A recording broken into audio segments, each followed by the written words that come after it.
Hey everyone, welcome. I am absolutely thrilled to have you here for this quick-paced explainer. Today, we're tackling a massive topic that has, quite literally, revolutionized modern software development. Our mission? To demystify Docker, and to do it all in under 10 minutes. Okay, let's just dive right in. It works on my machine. If you've ever written a line of code, you've probably said this, right? Or maybe you've heard a coworker say it right before a totally disastrous deployment. The truth is, developers waste countless hours every single year just trying to replicate environments. It's the classic developer nightmare. You spend weeks building an app, it runs flawlessly on your laptop, but the second you try to configure the servers for deployment, boom, you're suddenly trapped in what we call the compatibility matrix from hell. You're dealing with different operating systems, conflicting libraries, missing dependencies.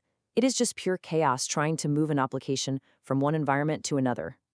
Section 1. What are containers?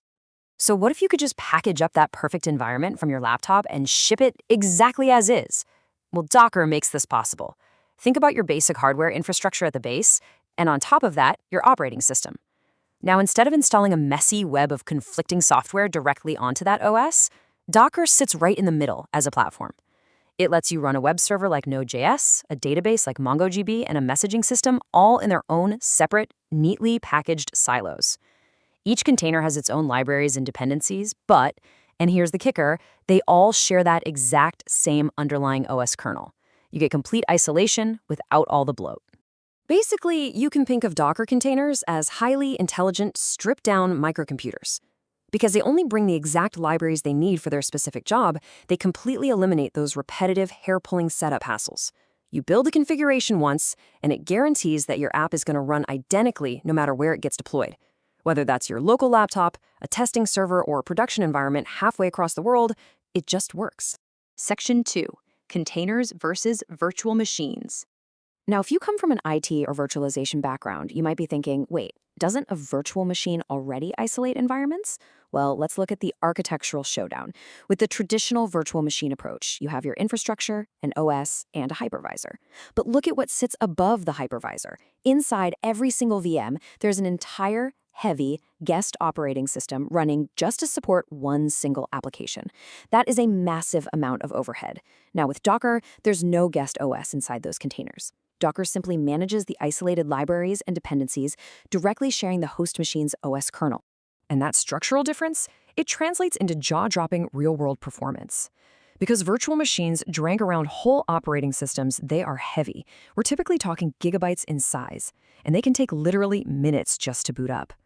Docker containers, on the other hand, are incredibly lightweight, usually just megabytes. And since they don't have to boot an entire OS, a Docker container spins up and is ready to work in a matter of seconds. It's an absolute game changer for space efficiency and high performance. Section 3. Files, images, and containers. There's a very logical three-step lifecycle you need to grasp here. Step 1 is the Docker file. Think of this as the blueprint. It's a simple text document with instructions telling Docker exactly how to build your environment, like what base operating system to use and what dependencies to install. Step 2 is the Docker image. When you build that blueprint, you get an image, which essentially acts as a read-only template. And finally, step 3 is the Docker container. When you actually execute or run that image, it becomes a live, isolated container, the running instance. So, blueprint to template to running instance. When you're building out your infrastructure, because that Docker image acts as a fixed template, you can use that one single package to seamlessly spin up multiple isolated Docker containers. Container 1, Container 2, Container 3, all from one image. It is a highly efficient way to reuse files and scale out your services without repeating all the heavy lifting. And you know what? This solves one of the absolute oldest tensions in tech, the handoff from developers to operations. Traditionally, a dev built an app and handed it over to ops along with a super complicated, easily misunderstood text guide on how to set up the server. With Docker, that clunky guide is totally replaced by the Docker file. The developer hands over a guaranteed, pre-configured Docker image, and the ops team simply runs it. Since the image worked perfectly when the dev built it, it is going to work exactly the same way in production. Tension gone. Section 4. Docker in action. The best part about all of this is that you rarely have to start from scratch. Enter Docker Hub.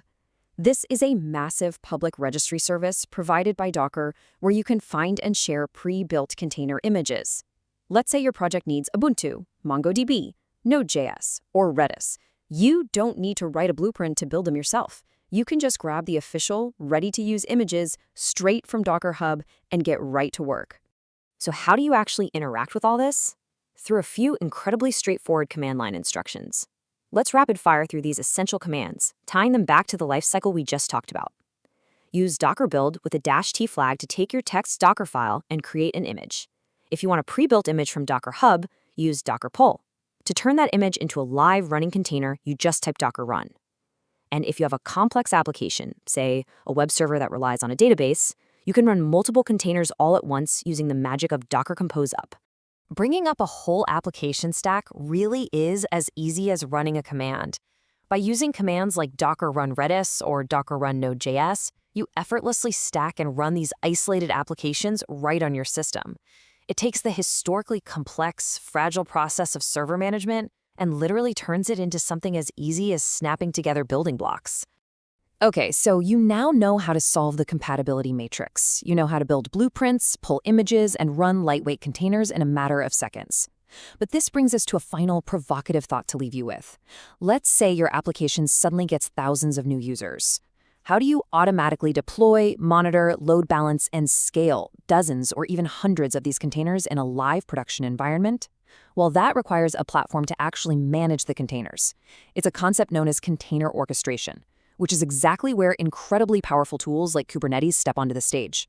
But hey, that is a deep dive for your next learning adventure. Keep exploring, keep building, and I really hope this explainer has made Docker crystal clear for you.